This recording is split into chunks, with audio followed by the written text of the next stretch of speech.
channel 11 Akuntansi dan Keuangan Lembaga. Pada video kali ini kita akan lanjutkan untuk input transaksi PT Cemerlang pada Accurate. Nah, langsung aja kita buka.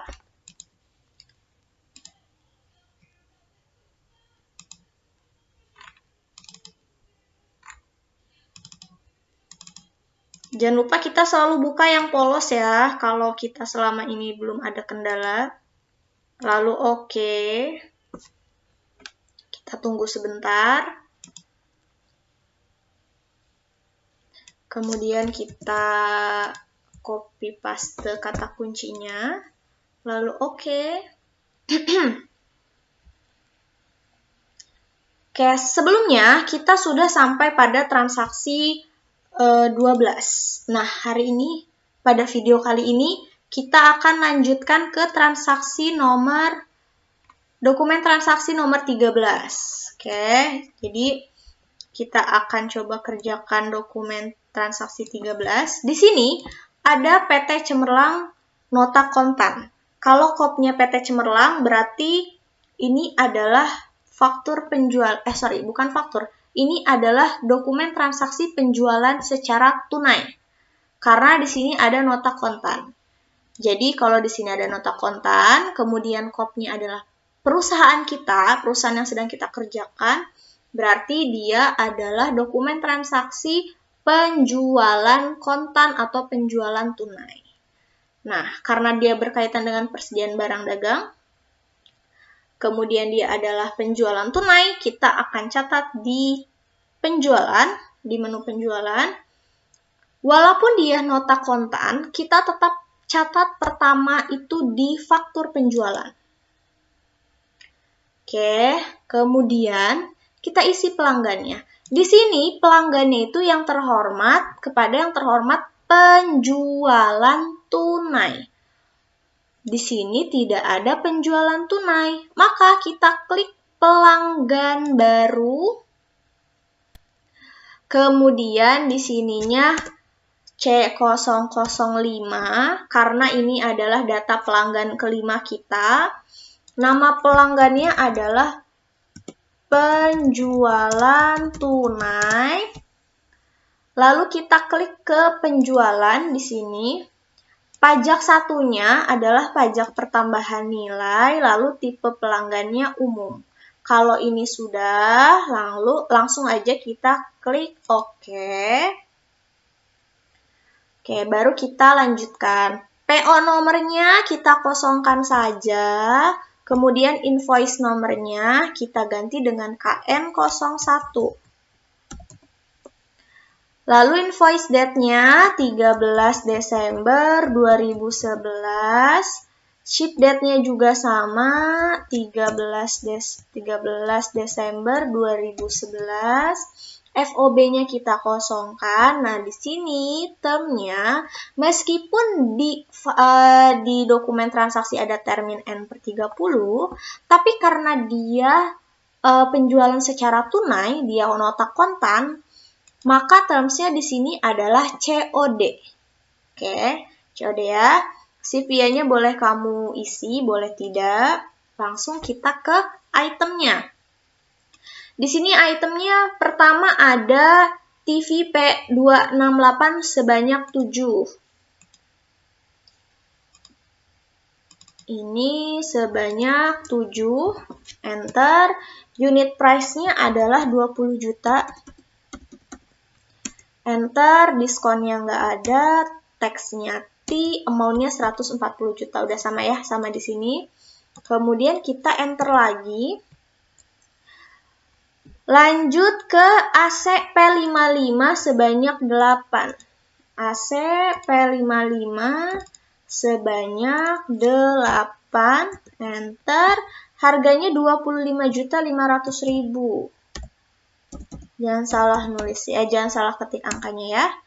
T totalnya 204 juta. Setelah ini, selesai dari sini, enter sampai akhir, kita klik di No FP Standard.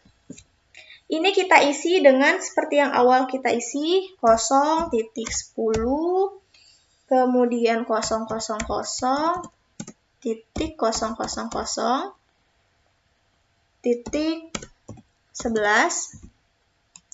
Kemudian ininya kita ganti 0, 0, 1, 2, 3, 4, 5, 6, 7, 2. Tanggalnya 13, 12, 11, sudah betul. Di sini subtotalnya 344, 344 juta, sama seperti di sini. Kemudian ada pertambahan nilai, pajak pertambahan nilai.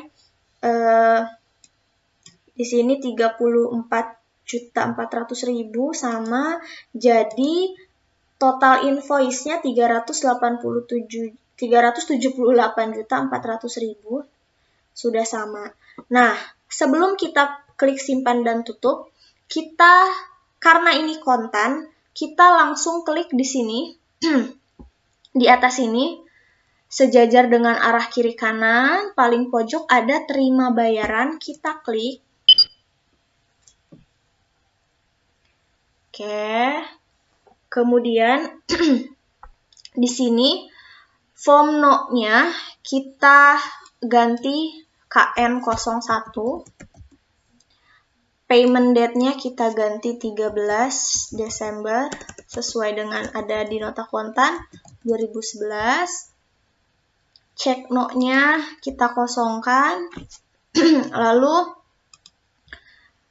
check date-nya juga kita samakan 13/12/2011. Totalnya 378.400.000 sesuai ya. Jumlah ekuivalennya 378.400.000. Lalu di sini pastikan checklist bayarnya terchecklist. Terus di sini nominalnya sudah benar 378.400.000. Kalau sudah sesuai, langsung simpan dan tutup ya. Simpan dan tutup. Oke, kemudian di sini nanti akan ada tanda seperti ini karena sudah dibayar. Di sini akan ada tanda paid, sudah terbayar. Langsung kita klik simpan dan tutup. Oke, kita cek lagi ya. Apakah sudah masuk ke dalam keseluruhan jurnal?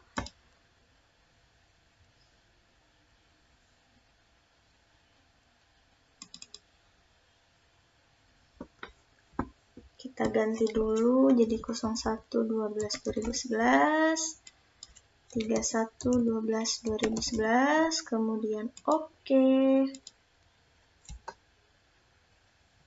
Kita tunggu. Nah, ini udah ada ya. KN01.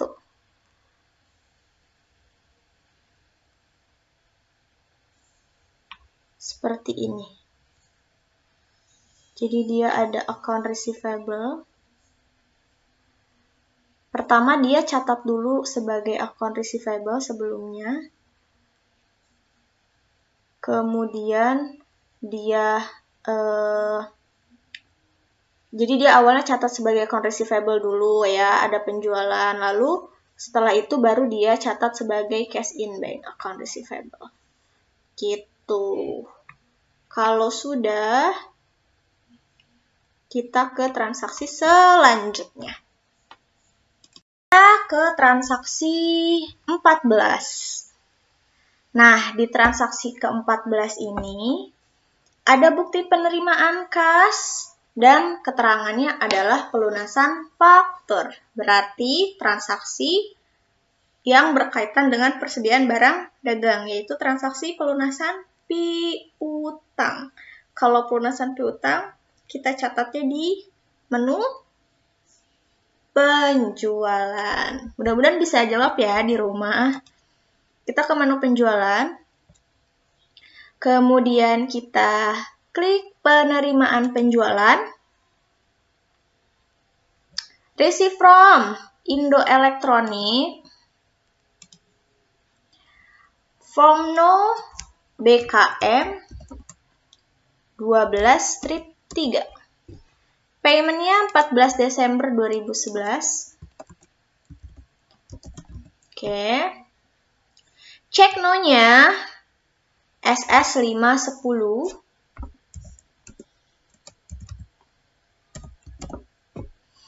Kemudian Check date-nya kita samakan karena di kasus ini tidak beda. Tapi bisa saja berbeda ya antara payment date dan check date seperti yang pernah Ibu jelaskan di video sebelumnya. Di sini memonya kita isi pelunasan faktur F11-25, oke? Ya, udah pelunasan faktur F1125. Kemudian kita cek nih F1125 316.800.000. Yang dibayar 316.800.000. Berarti pas ya. Kita klik di payment amount-nya.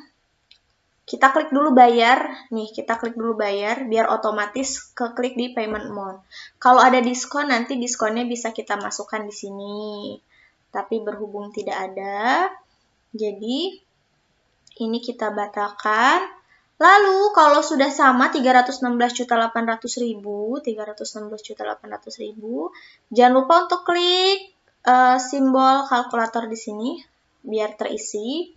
Kalau sudah sesuai, kita simpan dan tutup. Oke. Kemudian kita cek lagi di keseluruhan jurnal. Belum masuk ya. Jadi kita harus cek di perbaharui. Kemudian kita ke bawah. Nah, sudah ada ya. Cash in bank-nya masuk 316.800.000, account receivable-nya berkurang. Next, kita ke transaksi 15. Transaksi 15 ada bukti pengeluaran kas. Di sini ada ke kas negara untuk pembayaran pajak masa bulan November, PPN keluaran dan PPN masukan atau PPN outcome dan PPN in. Jadi dokumen transaksi nomor 15 ini tidak ada kaitannya dengan persediaan barang dagang ya. Jadi kita catat di kas bank. Kemudian karena ini pengeluaran kas, berarti kita catat di pembayaran. Kemudian di sini paid from-nya pakai cash in bank. Kenapa pakai cash in bank? Pertama, dia bukan dokumen transaksi voucher kas kecil dan dia lebih dari 1 juta. Voucher nomornya kita ganti jadi BKK 12-4. Kemudian cek nomornya jadi CP12-004. Lalu date-nya kita ganti jadi 15 Desember 2011. Memonya kita catat menjadi pembayaran pajak masa bulan November.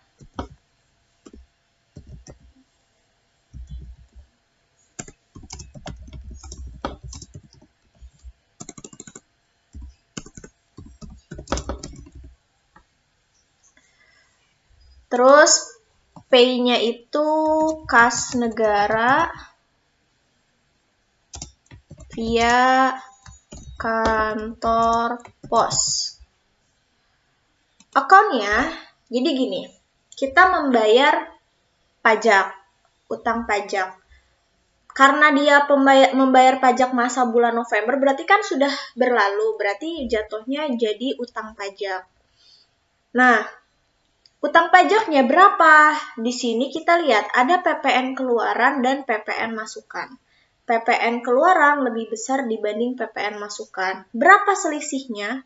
Selisihnya adalah 3.500.000 dari PPN keluaran dikurang PPN masukan. Nah, yang akan kita catat itu adalah yang nilainya 3.500.000.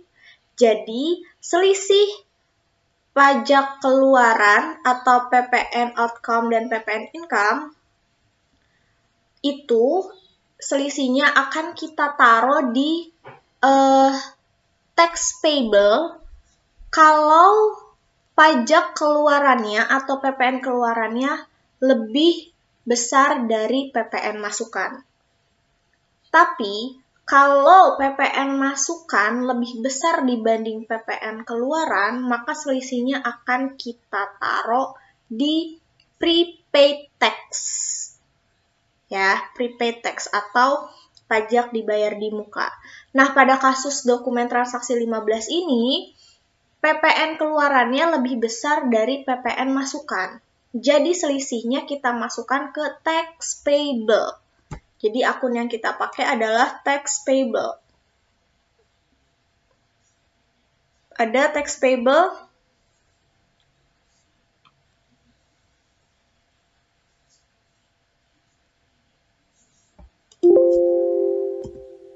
Oke, di sini adanya PPN payable ya. Jadi kalau misalkan nih pajak keluarannya lebih besar dari pajak masukan atau PPN masukan, kita pakainya akun PPN payable. Tapi kalau PPN masukannya lebih besar dari PPN keluaran, kita pakainya si prepaid tax ini. Nah, di sini karena PPN keluaran lebih besar, jadi selisihnya kita masukkan ke PPN payable. Double klik. Jumlahnya adalah selisih dari PPN keluaran dan PPN masukan. 23.500 dikurang 20 juta. Berarti selisihnya 3.500.000. Kemudian enter. Di sininya memonya tulis lagi pembayaran pajak masa November 2011. Oke, kalau sudah, kita langsung simpan dan tutup. Oh iya, lupa. Jangan sampai lupa, untuk amount-nya kita klik dulu nih lambang kalkulatornya Ibu aja. Untung akurat ini selalu mengingatkan kita buat masukin. Jadi amount-nya 3.500.000 ya. Lalu kita klik simpan dan tutup. Oke, kita cek lagi seperti biasa. Sudahkah masuk? Kita perbarui dulu.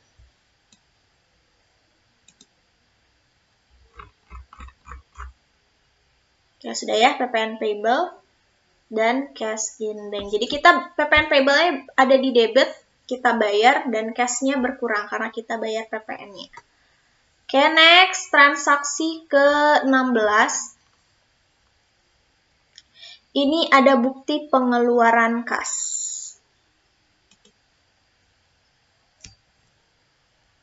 Ke transaksi 16, di transaksi 16 ini ada bukti pengeluaran kas untuk pembayaran dividen terutang. Jadi kita catat lagi di kas bank, lalu ke pembayaran karena dia pengeluaran kas. Di sini pay from-nya pakai cash in bank, voucher nomor BKK 12/5. Cek nomornya di sini CP 12005. Di sini ya, CP 12005. Lalu date-nya 17 Desember 2011.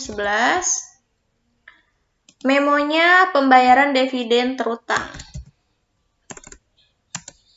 Pembayaran dividen terutang.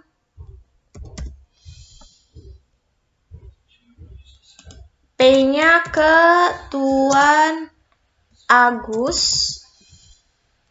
Kemudian akunnya, karena dia dividen terutang, berarti utang dividen. Jadi dividen payable. Kita cari dividen payable. Adakah? Ini ada ya, dividen payable. Amount-nya sebesar 2.500.000.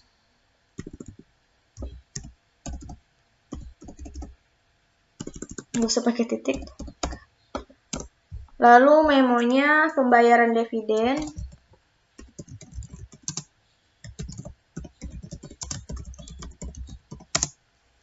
Oke, kalau sudah jangan lupa klik simbol kalkulatornya. Kalau tanggalnya dirasa sudah benar, langsung simpan dan tutup. Lalu kita cek lagi, sudahkah masuk? Jadi kita cek terus ya, biar nggak ada transaksi yang terlewat. Kita perbarui. Oke, sudah masuk ya, dividen payable. Oke, next kita ke transaksi nomor 17. Ini ada faktur dari PT Cemerlang, berarti faktur penjualan. Kita langsung catat di penjualan, lalu pilih faktur penjualan. Pelanggannya itu adalah daya elektronik ya, daya elektronik. Kemudian invoice-nya itu F12 strip 2. F12 strip 2. Tanggalnya 18 Desember 2011, ship date-nya juga disamain. FOB-nya kita kosongkan. Nah, di sini ada termnya nih, 2/10 N/30. 2/10 N/30. Ship via-nya boleh diisi apa aja atau boleh dikosongkan. Kemudian kita masuk ke itemnya. Pertama yang dibeli adalah yang dijual adalah TV P268 sebanyak 6. TV P268 sebanyak 6. Unit price-nya adalah, kita lihat di sini unit price-nya 20 juta. Kemudian diskonnya tidak ada. Tax, kemudian amount-nya 120 juta, sudah betul ya. Kita enter. Selanjutnya si AC kuantitinya 4. AC kuantitinya 4. Terus dijual sebesar 26 juta, seharga 26 juta. Diskonnya tidak ada, T total 104 juta. Betul. Kemudian kita lihat di sini totalnya 224 juta, kemudian ada pajak pertambahan nilai 22.400.000. Kalau sudah sama, langsung saja kita total 246.400.000 ya, langsung simpan dan tutup. Oke. Transaksi 18, di sini ada bukti pengeluaran kas ya. Bukti pengeluaran kas itu ada pelunasan faktur. Kalau bukti pengeluaran kas untuk melunasi faktur berarti kita bayar utang. Utang timbul karena adanya pembelian secara kredit. Jadi akan kita catat di pembelian, kemudian pembayaran pembelian.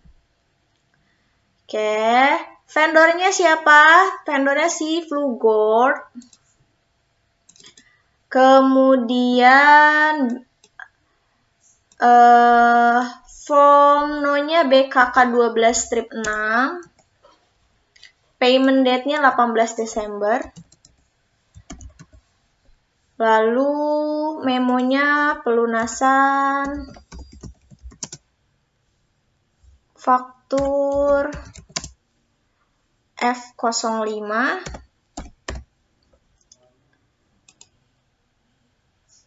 Cek no-nya ini ya, CP12 strip 005. Cek date-nya disamakan 18/12/2011. Nih, Ibu sempat salah nih, jangan sampai salah ya. 18/12/2011, 18/12/2011. F05 dilunasi 411.400 nih. Owing-nya 411.400.000. Payment-nya langsung aja kita bayar. Nah, udah sesuai ya. Owing sama payment-nya sudah sesuai. Kemudian kita klik check amount-nya. Oke, kalau udah kita enter, kita cek sudah dibayar, tidak ada diskon. Langsung aja kita simpan dan tutup.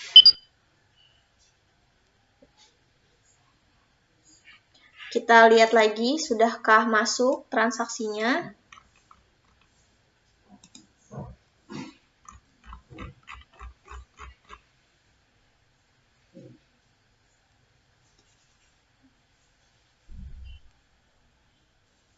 Ini ya, ada di atas nih, pembayaran pembelian BKK 12 strip 6, 411.400.000. Oke, udah masuk ya. Sekarang kita ke transaksi ke-19, dokumen transaksi 19 ini bukti penerimaan kas. Tapi bukti penerimaan kasnya atas pembayaran piutang yang telah dihapuskan, tapi ternyata bisa dibayar. Jadi udah ada pembayaran piutang, tapi dia bisa dibayar lagi ternyata per tanggal tersebut sebesar 60%. Jadi akan kita catat di kas bank karena tidak berkaitan dengan persediaan barang dagang. Karena transaksi ini gini, jadi ada piutang yang sudah dihapuskan nih, jadi piutangnya udah dihapus. Tapi ternyata bisa dibayar hanya sebesar 60% oleh si Mega Elektronik ini. Jadi akan kita catat sebagai penerimaan kas. Oke. Kita catat di penerimaan. Lalu depositunya pakai cash in bank. Voucher nomornya ini BKM 12 strip 4.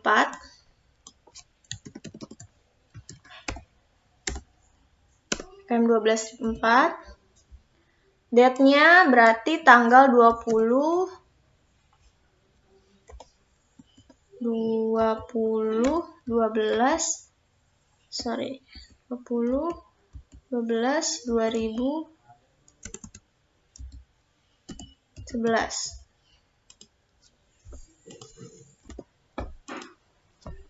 Memonya adalah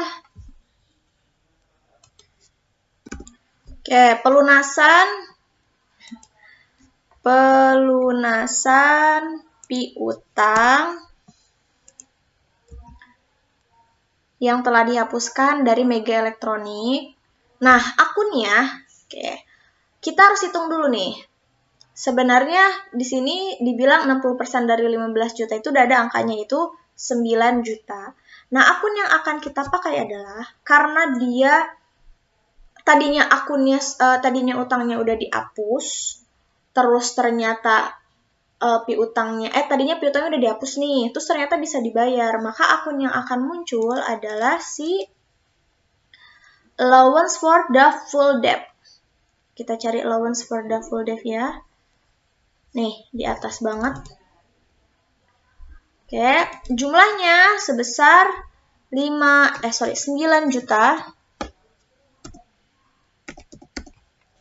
Memonya ini boleh kamu tulis, boleh enggak. Ibu pilih enggak tulis, atau kamu tulis aja di sini.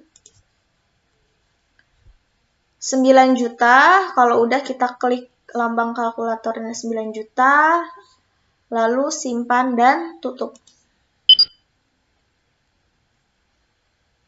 Kemudian kita cek lagi.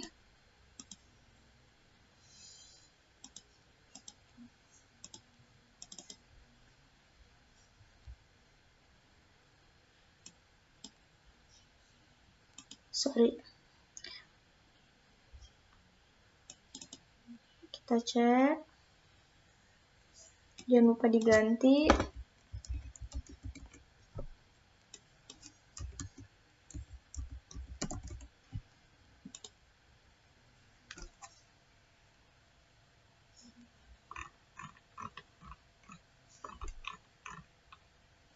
Oke, di sini ada ya. Tanggal 20 Desember. Jadi jurnalnya cash in bank di kredit karena kita menerima uang dari pelunasan piutang tersebut. Kemudian allowance for the full debt-nya di kredit sebesar 9 juta. Oke, untuk video kali ini cukup sampai transaksi nomor 19 dulu. Kita langsung klik berkas, lalu keluar, tutup data yes. Terus backup no. Oke, langsung kita buat, jangan lupa di file kita, mana nih, Ibu bingung sendiri. Oke, kita cemerlang. Terus ini tadi kan terakhir dari 16 sampai 12. Sekarang kita copy, terus paste. Kita ganti jadi